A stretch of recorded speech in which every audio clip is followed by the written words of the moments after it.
UCLA is a university with unlimited possibilities for students that desire world-class academics and research, unmatched diversity, incredible cultural and social opportunities, successful alumni and career networking, first-class campus facilities, plus America's top intercollegiate sports teams.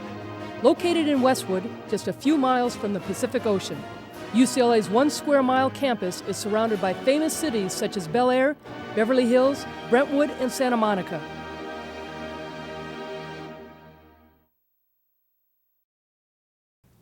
Hi everybody, and welcome to Westwood for UCLA Bruin Talk.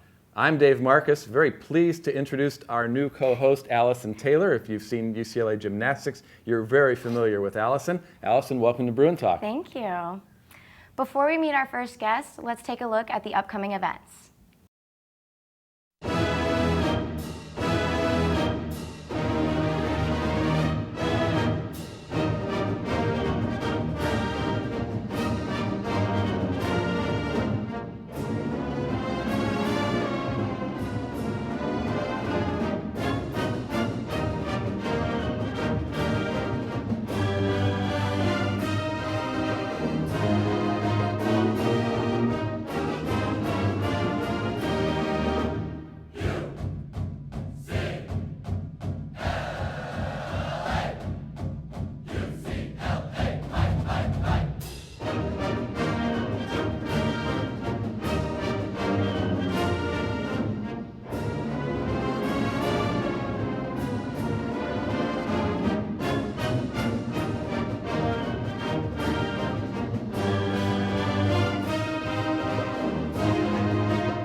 And welcome again to UCLA Bruin Talk. We've got a very interesting show for you today.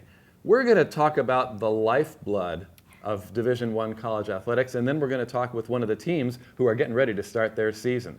First, let's meet our first guest. He's the director of the Wooden Athletic Fund at UCLA, Tod Bannister. Tod, thanks for joining us. Thank you very much for having me. I appreciate the opportunity. We throw the phrase around all the time. Please explain to us, what is the Wooden Athletic Fund? Basically, you touched on it, Dave. The Wooden Athletic Fund is the lifeblood of UCLA athletics. The Wooden Athletic Fund, annual dollars that we generate, go directly in support of student athletes. And we have nearly 700 student athletes that compete here at UCLA.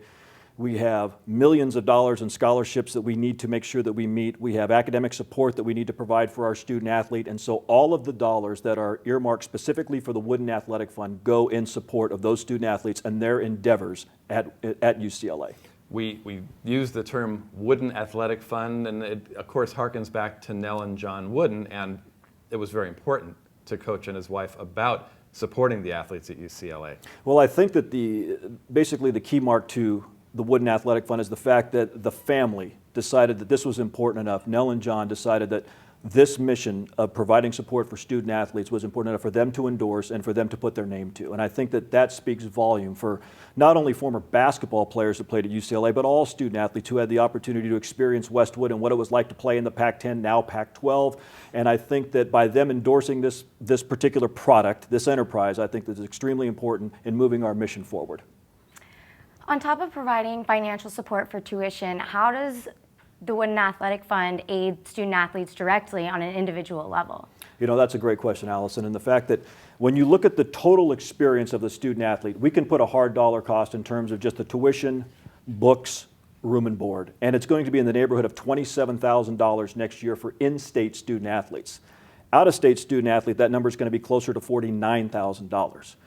So what happens is that we have the responsibility to campus to meet an approximate $11 million scholarship bill next year. We also will provide nearly $500,000 in student athlete support in terms of tutorial assistance, academic support, and all of those things that go into the total experience. But when you look at the bigger picture, you're talking about travel, you're talking about time away from class, you're talking about team meals, you're talking about strength and conditioning, you're talking about sports medicine. The entire enterprise of one student athlete and with an in-state scholarship is probably in the neighborhood of $50,000.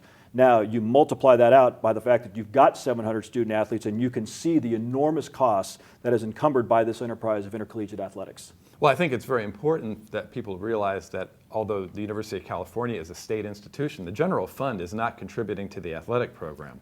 Exactly, and that's very important, is we want to make sure that we're self-sufficient, that we're self-sustaining, that we are able to generate our own revenue through not only donations, but ticket sales and just straight philanthropy and things that are going into the enterprise, that we will not need assistance from the central campus. And that's so important, is that we want to be responsible, we want to be fiscally responsible, but I think that we owe it to our donors to put a product on the floor and on the fields that is competitive, that we can go to Texas, that we can go to these places throughout the country that have larger operating budgets and be able to compete with them for national championships annually. Tod, your journey to become the director of the Wooden Athletic Fund, a very unconventional one. You were an assistant men's and women's basketball coach at Pacific, a professor of engineering. I know you've done some time broadcasting. Tell us about the path that got you to Westwood. Kind of an unusual story. I got a break back when I was 29 years old as being an assistant basketball coach at the University of the Pacific, and I did that for a number of years, and I worked for a man by the name of Bob Thomason, who's currently the basketball coach at UOP. He's been there 22 years.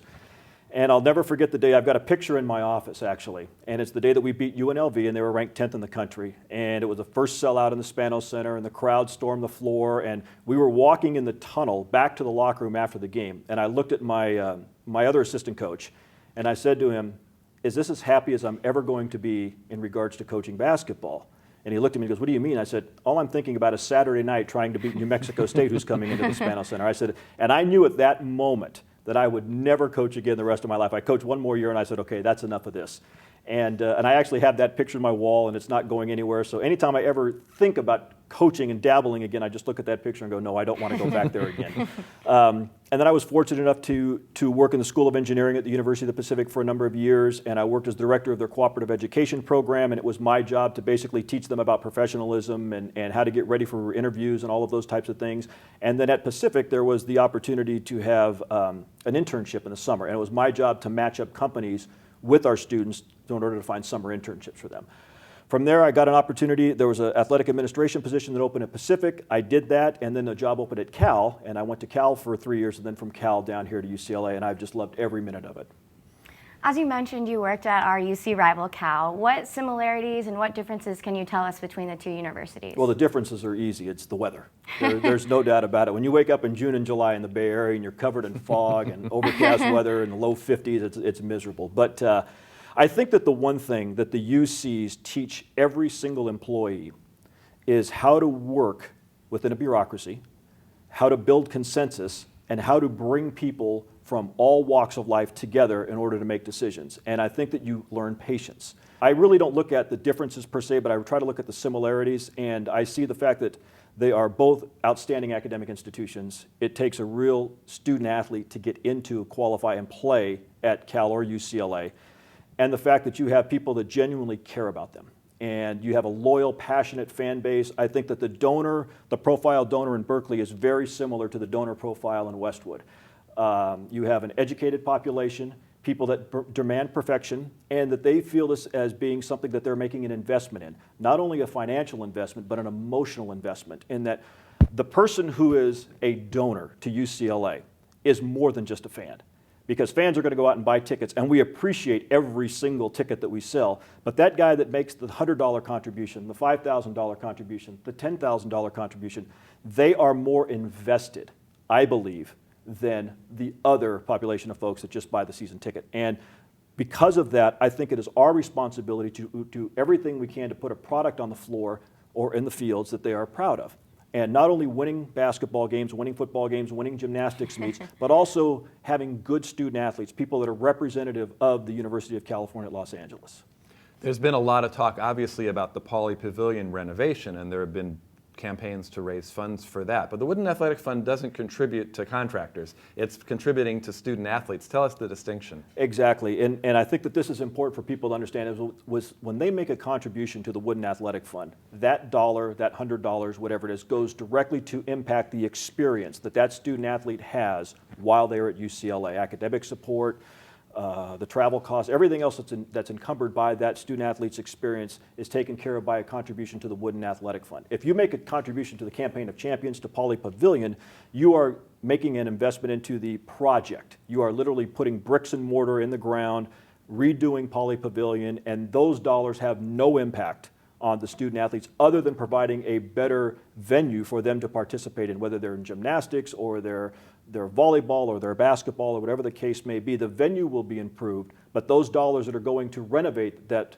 building have no impact in terms of the experience that the student athlete has while they're here at UCLA. So that's the hardware. You're dealing with the software. Exactly. That's a good way to look at it. So how do the donations to the fund help preserve UCLA's winning tradition? Well, I think what's important is the fact that when we get into this, we want to have a fair fight. For example, we would hate to tell John Savage that you no longer have 11.7 scholarships to compete with because we're not raising enough money. You now have 5 scholarships to compete with, and you have to go beat Stanford, and you have to beat Arizona and Arizona State. It's not giving Coach Savage an opportunity to have the resources that he needs to put the team on the field that is truly representative of UCLA and has the ability to compete for national championships. So by getting revenue into the Wooden Athletic Fund, it's going to allow all of our coaches to have the full allotment of scholarship opportunities that they have for their particular teams, which is important. And I think that that's all anybody wants is a fair fight. I mean, can you imagine Coach Val going in knowing that she only had 2 scholarships to give to her potential gymnast for the following year? No, we would have problems. Yeah, and that's why the revenue stream that we generate from the Wooden Athletic Fund is so important. With your experience at Pacific and at Cal, and I think at Cal is a prime example, Barebackers was nothing. Cal was really a doormat for years, and the Barebackers organization grew out of a very small core into a pretty big fundraising effort. Yeah. They've got it together up there. What experiences do you take from your time up there that we can bring to UCLA? It was great. We had a donor base my last year of over 8,000. We had a very large donor base, and we had an identity. It was the Barebackers, and folks that contributed were a Barebacker. I think it's our job to take the Wooden Athletic Fund and give us an identity. Who are we? If I give $100, $1,000, $5,000 to the Wooden Athletic Fund, what do I become? And I think that once we get that identity branded, we know that we're all UCLA. We know we're all fans and passionate people, but we want to make sure that we have some sort of identity to get to. And the quicker that we can do that, I think the more people will feel a connectivity to the campus, to our student athletes, and be more willing and able to participate in what it is that we're trying to do. One thing that's going to be new is a dedicated website. Oh, we're really excited about this. At the end of August, we're going to have woodenathleticfund.com. Now, don't forget, woodenathleticfund.com. And it's going to be a website that is going to be void of advertising.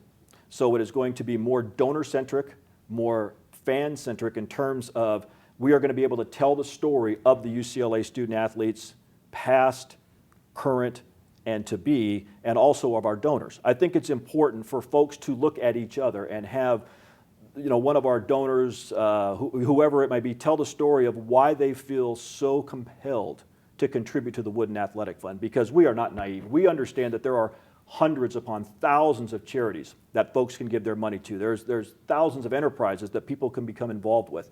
But why is it that the Wooden Athletic Fund, and in particular our student athletes, are so important that we are able to pull these folks in and have them participate in this particular endeavor? And what benefits do people get for contributing to the Wooden Athletic Fund? Well, the obvious ones are tickets and parking. I mean, that's what everybody wants to know is where are my seats and where is my parking going to be? But I think that there is other things too, and it depends upon the donor level, obviously. You're going to get a more personal communication piece from us, the e-newsletters, the invitations to events, press box opportunities, pre and post game opportunities to have, come to the tent, come to areas that we have. So there's a number of things that folks can become involved with. And it's just a matter of, we actually have a benefit chart, and we tell you, like, if you give $100, these are the benefits you get. If you give, $1,000, these are the benefits you give. And so it's pretty self-explanatory, and that's on the website. The current website of UCLABruins.com, but it will also be on woodenathleticfund.com. Todd, it's a great message. We can't thank you enough for joining us. Oh, I really appreciate the opportunity. And we'll be back with more UCLA Bruin Talk after this brief public service announcement.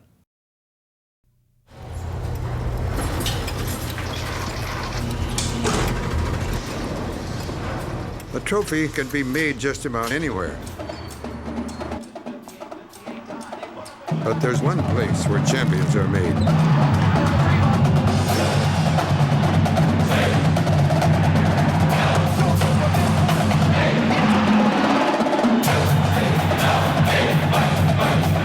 UCLA, champions meet here.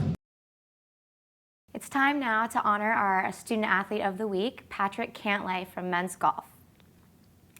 This week, we honor Patrick Cantlay for his summer of never-ending success. Cantlay was recently honored with the title of SGA National Amateur for the month of June as a result of his outstanding performance in professional golf tours earlier in the summer. Cantlay posted a round of 60 in the Tour Travelers Championships, not only the lowest score ever by an amateur in a PGA event, but making the young golfer an early leader in the PGA. Cantlay cinched the SCGA Amateur Championship on July 10th. Most recently, the soon-to-be sophomore tied for 9th at the RBC Canadian Open, making his 4th PGA Tour cut. Congratulations, Patrick, for the amateur honors. Keep up the phenomenal performances, and we wish you the best of luck in your upcoming PGA play. And if you'd like more information about UCLA athletics, please visit the Bruins website at uclabruins.com. One of the great things about this time of year is that the new sports calendar is rolling around. It's going to get underway very quickly. And one of the first squads to get in action is going to be the men's water polo team. They begin on September 3rd with the UCLA Invitational. We're pleased to welcome to Westwood and to Bruin Talk Daniel Leyson, the newest assistant coach at UCLA. Welcome to Westwood. Thank you. You have joined the Bruins team. I know you were here since February when you were announced. As you're getting ready for the season, tell us about the last-second training that goes on during the summer. Well, the season is pretty grueling, so we try not to overdo it in the summer. We're having our preseason training that will start in August. Daniel, you had a chance to see the Bruins last year, a squad that went 19-6. What are your expectations for this season? We have the highest expectations, always. Our expectations are to be in the national championship game in the beginning of December at Cal Berkeley, and we are working with that in mind, and we have been working with that in mind.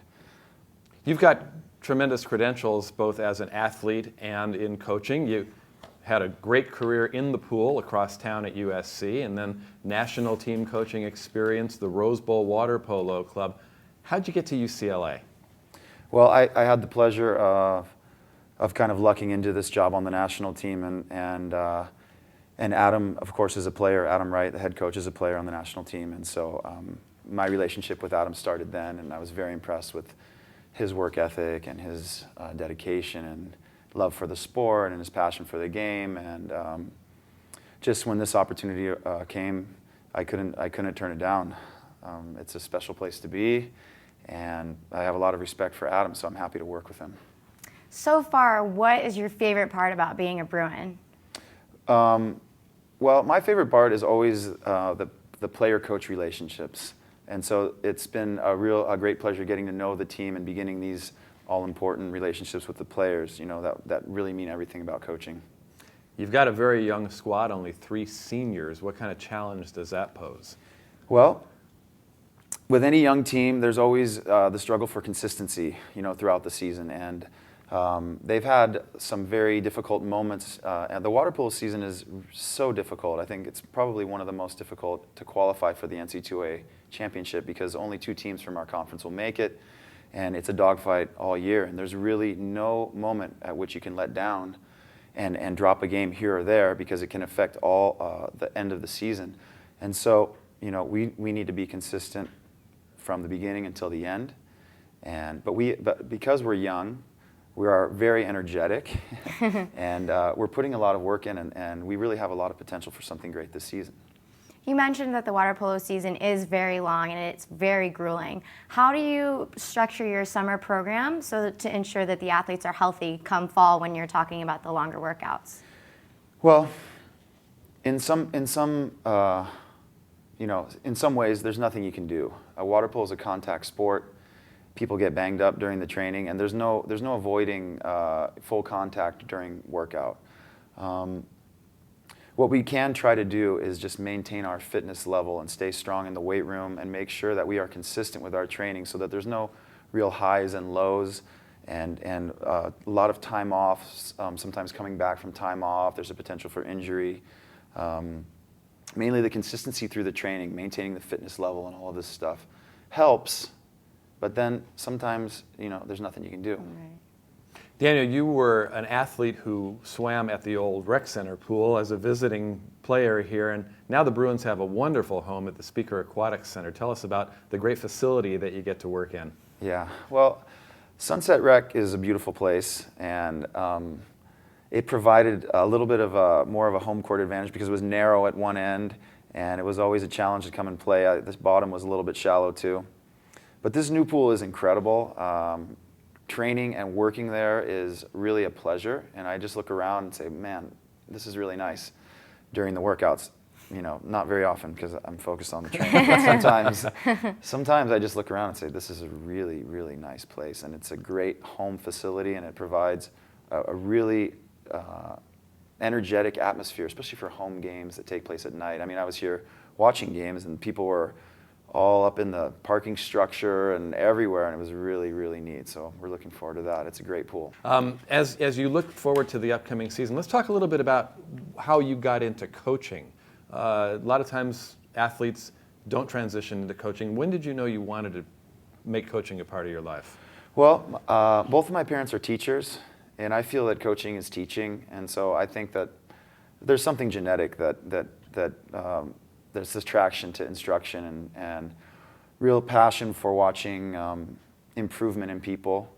And so it's just a natural progression. Once I felt enough expertise really in my profession that I could instruct other people, I think it was just a natural thing. Not that I'm an expert in any means. I'm constantly trying to learn, but I really, really enjoy watching improvement and seeing the magic of when a team comes together and the things that a real team can do if they play together and all of this stuff.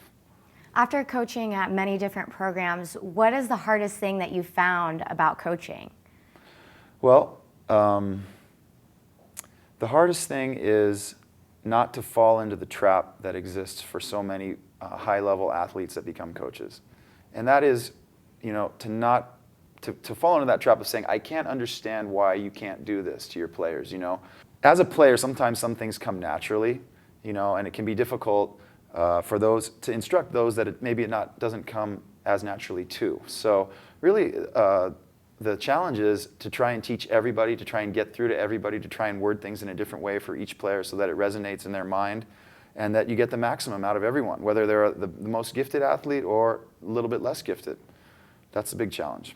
At UCLA, the level of athlete you're instructing are guys who are the top of their club programs. I mean, you're getting the elite coming here, and all of a sudden they're faced with playing against competition that's as good as they are. There are so many subtleties in the game of water polo, drawing exclusions. How do you maximize the technique to try to get those 6-on-5 opportunities? Well, you're always working on your technique, and you're always working. This is also something that's very interesting, watching players that were the top of their club program come out and see who really develops at the next level and see who, well, kind of maxed out. And once they get in this elite level, maybe they're not as strong as they were. You know, everyone's arc is different. Some people finish early, other people just keep progressing. So we're always working on technique, drawing exclusions. You know, specifically, we don't specifically work on drawing exclusions, but they come as a result of proper play. You know, proper movements on the outside that create advantageous position that can lead to exclusions, or also in the center position where most of the exclusions occur. As a player, when did you know that water polo was going to be your path? I don't know. I started late. I started when I was 14. Now people are starting 7, 8. I mean, there's a splash ball for kids who are 4 years old.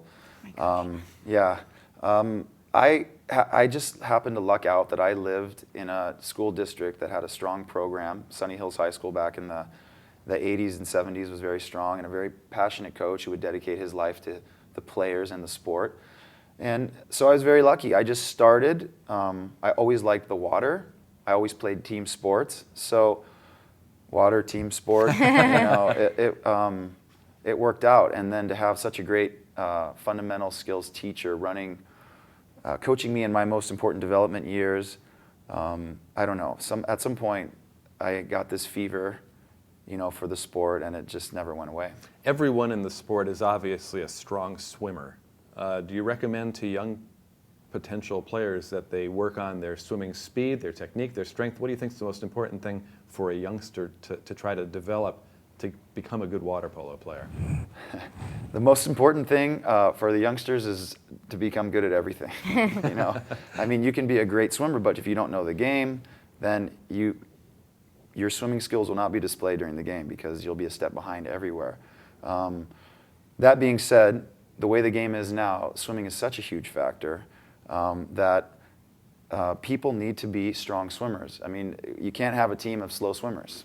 You know, you can maybe have one or two guys who are a little bit slower, but the way the shot clock is short and the way that this game is geared toward the counterattack now, that everybody needs to be strong. And if I have any players in my club program that are not good swimmers that have aspirations to be Division I players or college players, I always tell them that they need to get private stroke lessons, or they need to join the swim team for a season, or you got to be able to swim. You just have to.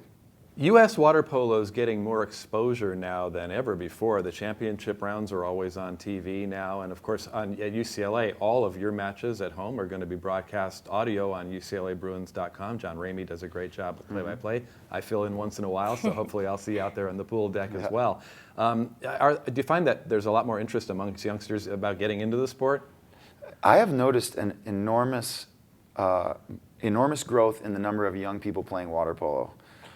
The sad thing is that I have yet to see really this growth kind of bubble work itself all the way through to a point where which we start adding more men's water polo programs to the point at which possibly we start developing a professional league for the players after college so they don't have to go to Europe, so we can continue this development so that the players get into their prime, which is, 27, 28, 29, 30. I'm hoping that's going to be the case. I don't know. It's always a question of money and economics. But currently in Southern California, there are more water polo players than in any country in the world. And so it's fantastic. It's good to see you in Bruin Blue and Gold, and best wishes for a great career. Thank you very much. And thank you for joining us on UCLA Bruin Talk. As we said, the fall sports calendar right around the corner. For Allison Taylor, I'm Dave Marcus. We will see you next week with another great show. Until then, so long from Westwood.